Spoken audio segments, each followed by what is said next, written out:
एक थी दयावती, लालपुर गांव में रहती थी। उसका जैसा नाम था वैसा ही काम। पूरा गांव दयावती को मानता था। दयावती लालपुर की बहू थी। उसका पति राम भरोसे खेती किसानी करता था। दयावती घर पर सिलाई कढ़ाई का काम करती थी। 5वीं तक पढ़ी थी। समझदार थी। वह चाहती थी कि गांव की लड़कियां कॉलेज तक पढ़ें। जब भी मौका मिलता, दयावती लड़कियों को काम की बातें समझाती, उनको पढ़ाती लिखाती। धीरे धीरे गांव की लड़कियां दयावती को बहुत मानने लगी। जब देखो तब दयावती के घर गांव भर की लड़कियों का मेला लगा रहता। कोई सिलाई का काम सीख रही है तो कोई पढ़ना लिखना। गांव की बूढ़ी औरतें भी दयावती के घर आने लगी। दयावती इनको भी बड़े प्यार से पढ़ाती। लेकिन अच्छे लोगों से जलने वाले भी कम नहीं होते। दयावती से भी कुछ लोग जलने लगे थे। इनमें एक थी बुधनी बाई। दयावती के पास गांव की सारी औरतें जाकर बैठा करती थी। यह देख बुधनी बहुत नाराज होती। पहले कुछ औरतें बुधनी के घर बैठने चली जाती थीं, लेकिन दयावती के आने के बाद तो बुधनी को तो जैसे भूल ही गए। सबकी जुबान पर एक ही नाम था, दयावती। दयावती। दयावती की लोकप्रियता देखकर बुधनी बहुत दुखी रहने लगी।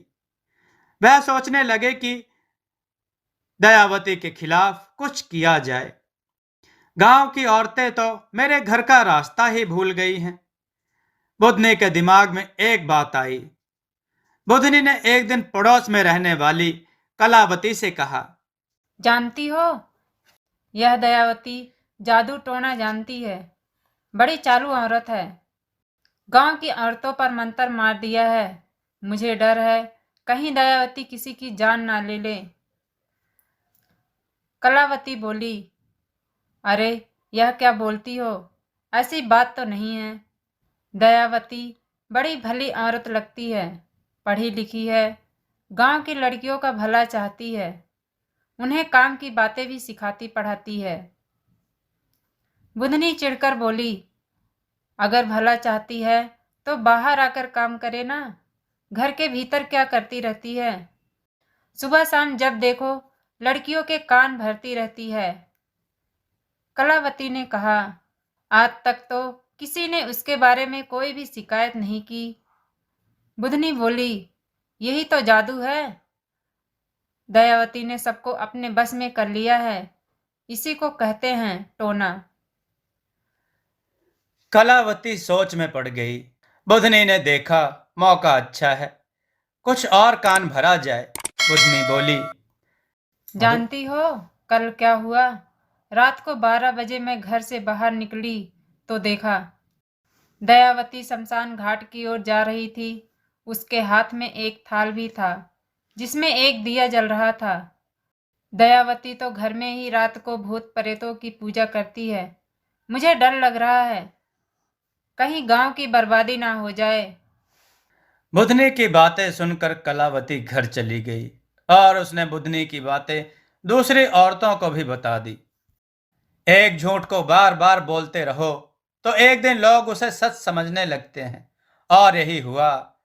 धीरे धीरे पूरे गांव में यह खबर फैल गई कि दयावती बहुत बड़ी टोनही है। उसके कारण गांव में कुछ भी हो सकता है। कुछ औरतें समझदार थीं। दयावती के खिलाफ ऐसी बातें सुनकर वे हंस पड़ी। लेकिन कुछ औरतों ने बुधनी की बातों को सच मान लिया और दयावती के घर आना ही बंद कर दिया। गांव के सभी मर्द भी एक हो गए। उनके घरों की औरतों ने बाहर निकलना बंद कर दिया। दयावती समझ नहीं पा रही थी कि अचानक यह क्या हो गया। शायद उससे कोई गलती हो गई हो। एक दिन दयावती अपने घर से निकली और दुखी होकर लौटी। वह जिस घर में जाती वही घर उसके लिए पराया लगता। किसी ने भी उससे ठीक से बात नहीं की। वह दुखी होकर सोचने लगी कि अचानक ऐसा क्या हो गया। एक दिन दयावती की मुलाकात कलावती से हुई। बातों ही बातों में कलावती ने बता दिया कि बुधनी के कारण ही गांव के लोग तेरे खिलाफ हो गए हैं। तुझे तो नहीं समझ रहे हैं। बाप रे बाप, इतना बड़ा कलंक। दयावती की आंखों में आंसू आ गए। दयावती सीधे बुधनी के घर पहुंची। उसे देखकर बुधनी नाराज होकर बोली, तू मेरे घर क्यों आ गई? जानती नहीं यह शरीफों का घर है। दयावती बोली, जानती हूँ बहन, लेकिन तुम मेरे खिलाफ जो कर रही हो वह सब क्या है? बुधनी बोली, मैं क्या कर रही हूँ? जो गांव के लोग बोल रहे हैं वही तो बोल रही हूँ। दयावती ने पूछा, क्या कर रही हूँ मैं?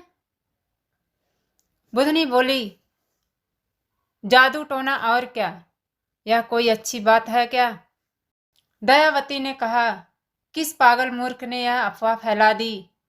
मैं लोगों से प्रेम से बात करती हूँ, उन्हें सिलाई कढ़ाई सिखाती हूँ, उन्हें पढ़ाती भी हूँ। क्या इसे जादू टोना कहते हैं? बुधनी हंस पड़ी। अरे यह सब तो तेरी आड़ है, आड़। इसी के नाम पर तू लोगों को अपने बस में कर रही है। जितनी औरतें तेरे यहाँ जाती थी उन सबके घर में कोई ना कोई बीमार हो जाता था। बोलो क्यों? दयावती बोली, उसका कारण मैं नहीं, उनकी बीमारी होगी। डॉक्टर से इलाज कराना चाहिए था। बुधनी चीखी, नहीं, यह सब तेरे कारण बीमार पड़ रहे हैं। तूने ही कुछ ना कुछ कर दिया है। अब मेरे घर से निकल जा, वरना ठीक नहीं होगा। सचमुच पूरा गांव उसके खिलाफ हो गया था। सब कहने लगे थे, दयावती तो नहीं है दयावती। दयावती जहां कहीं भी जाती लोग उससे मुंह फेर लेते। अब तो दयावती का पति राम भरोसे भी शक करने लगा कि उसकी घरवाली तो नहीं है। गांव वालों की बातें सुनकर राम भरोसे को बड़ा गुस्सा आता। फिर आकर वह दयावती को पीटता, घर से निकाल देता। कभी कभार गांव के बच्चे दयावती पर पत्थर भी फेंक देते। दयावती अक्सर घर के बाहर ही बैठी रहती, उदास। राम भरोसे ने उसे घर से बाहर ही निकाल दिया था। उसको ना खाना मिलता, ना पीने को पानी। धीरे धीरे दयावती की हालत बिगड़ने लगी। सुंदर दिखने वाली दयावती भूख प्यास के कारण बीमार रहने लगी। उसका चेहरा अजीब हो गया था। अपनी कुटिलता पर मन ही मन खुश होकर बुद्धि सबसे कहती, देख लो, मैं कहती थी ना, दयावती तो नहीं है। उसका असली रूप अब आ गया ना सामने। गांव की सीधी साधी औरतें बुधनी की बातों को सच मानने लगीं। दयावती को घर से निकाल दिया गया तो वह गांव के बाहर एक झोपड़ी बनाकर रहने लगी। एक दिन दयावती के बारे में किसी अखबार में समाचार छप गया तो शहर के लोगों को मामले की जानकारी हुई। शहर में सरिता नामक महिला रहती थी। उसे बड़ा दुख हुआ कि गांव में अब तक लोग टोनही जैसी मूर्खता में पड़े हुए हैं। एक दिन वह अपनी कुछ सहेलियों के साथ लालपुर पहुंची। दयावती से मिलने के बाद सरिता को समझ में आ गया कि सारा खेल बुधनी का है। उसने दयावती के खिलाफ सबको भड़काया है। सरिता अपनी सहेलियों के साथ सीधे बुधनी के घर पहुंची और बोली, तुमने दयावती के खिलाफ पूरे गांव को भड़का दिया है। अपनी गलती कबूल कर लो, वरना हम लोग तुम्हारे खिलाफ पुलिस में रिपोर्ट कर देंगे। तुमको जेल हो जाएगी, समझ लो। बुधनी अकड़ती रही, बार बार यही कहती रही कि दयावती तो नहीं है, तो नहीं। बुधनी की बात सुनकर सरिता को गुस्सा आ गया। वह बोली, ठीक है, अब हम लोग सीधे पुलिस के पास जा रहे हैं। तब तुम्हें यह बात समझ में आ जाएगी कि कौन है असली तो नहीं। सरिता गांव के सरपंच कीरत राम से मिली। उसने सरपंच को समझाया कि दयावती तो नहीं, एक भली औरत है, गांव की औरतों की भलाई चाहती है। वैसे भी जादू टोना सब एक पुरानी बातें हैं, ऐसा कुछ नहीं होता। आप लोग ऐसी बातों पर भरोसा ना करें। दयावती पढ़ी लिखी औरत है, हम लोग तो उसे शहर बुलाकर उसका सम्मान करेंगे। हमें सब पता चल गया है, गांव की बुधनी बाई ने ही सबको भड़काया है। हम उसको जेल भिजवा देंगे। दयावती को तंग करने वाले हर आदमी औरत को अब पुलिस पकड़कर ले जाएगी। पुलिस की बात सुनकर सरपंच बुरी तरह घबरा गया। उधर बुधनी भी घबरा रही थी। उसके मन में चोर तो था ही। सरपंच ने बुधनी के पति रमेशर को बुलाया, सारी बात समझाई। रमेशर सीधे घर आया और उसने बुधनी को पीटना शुरू कर दिया। वह बोले जा रहा था, कल मुही, तेरे कारण एक भली औरत बर्बाद हो गई। हर कोई उस पर शक करने लगा। अरे करमजली, तूने ऐसा क्यों किया? मुझे तो लगता है कि असली टोनही तू ही है। तुझे ही घर से निकालना पड़ेगा। रमेशर बुधनी को घर से निकालने लगा। बुधनी रो पड़ी। उसे अपने आप पर शर्म आने लगी। वह सोचने लगी कि एक सुंदर भली औरत को उसने सबकी नजरों में गिरा दिया। राम राम, उसने कितना बड़ा पाप किया। बुधनी ने अपने पति से माफी मांगी और बोली, फौरन चौपाल बुलाओ, मैं सबके सामने माफी मांग लूंगी। मैंने ही दयावती के बारे में गलत बात कही थी। वह तो भली औरत है अपने गांव की। दयावती को बदनाम करके मैंने पाप किया है। भगवान मुझे माफ नहीं करेगा। आप लोग तो मुझे माफ कर दीजिए। बुधनी फूट फूट कर रो रही थी। सरपंच ने पंचों से चर्चा की, फिर बोले, बुधनी, तुमने अपनी गलती मान ली है, यह बड़ी बात है। हम सब ने तुमको माफ कर दिया। भाइयों, यह घटना एक सबक है। आजकल कई जगह सीधी सादी औरतों को लोग तो नहीं कह देते हैं, उस पर जुल्म करते हैं। यह दुख की बात है। मेरे विचार से तो नहीं वो नहीं जैसी कोई चीज नहीं होती। बोलो, आप लोग क्या बोलते हैं? गांव के बूढ़े लखन काका ने कहा, हमारे सरपंच ठीक कहते हैं। टोनही वाली बात पूरी तरह बेकार है। मैंने तो आज तक कोई टोनही नहीं देखी। बेकार में किसी को बदनाम करना गलत है। यह भले घर के लोगों का काम नहीं। मैं तो कहता हूं, आपस में प्रेम भाव बनाओ, कुछ भले काम करो, तभी गांव का विकास होगा। किसी के खिलाफ बात मत करो, यही महान जीवन है। सरपंच बोले, हम लोगों की बड़ी किस्मत है कि दयावती जैसी बहू इस गांव को मिली, मगर हम लोगों ने उसे दुख पहुंचाया। अब हमारा फर्ज है कि उसे पूरे आदर के साथ गांव लेकर आएं। दयावती एक घर की नहीं, पूरे गांव की बहू है। हम सब उसे लेने जाएंगे।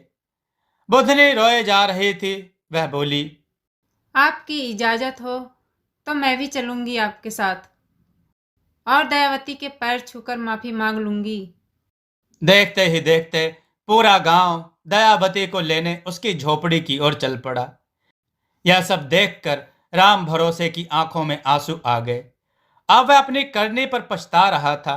सोच रहा था कि उसने फूल जैसी अपनी घरवाली को कितना दुख पहुंचाया, उसे गांव में बदनाम किया। बेचारी दयावती को कितनी परेशानी हुई। लेकिन वाह रे दयावती, कमाल की हिम्मत है तेरी। तूने हार नहीं मानी। तूने साबित कर दिया कि तू एक महान नारी है। राम भरोसे सोच रहा था, उसका जीवन सफल हो गया। उसे दयावती जैसी नेक औरत मिली। यह अच्छा हो गया कि गांव वालों को एक बात समझ में आ गई थी कि टोनही की बातें बेकार हैं। यह सब तो किसी को बदनाम करने का एक तरीका बन गया है। दयावती के कारण लालपुर गांव में फिर कभी किसी ने टोनही की बात ही नहीं की। दोस्तों, आपको यह कथा कैसी लगी? अपने विचार और सुझाव कमेंट में जरूर दें। हमारी कथाओं को लाइक करें, हमारे चैनल को सब्सक्राइब करना न भूलें। हमारी कथाओं को शेयर जरूर करें, जिससे लोगों को अच्छा ज्ञान प्राप्त हो। जय श्री राम भक्तों।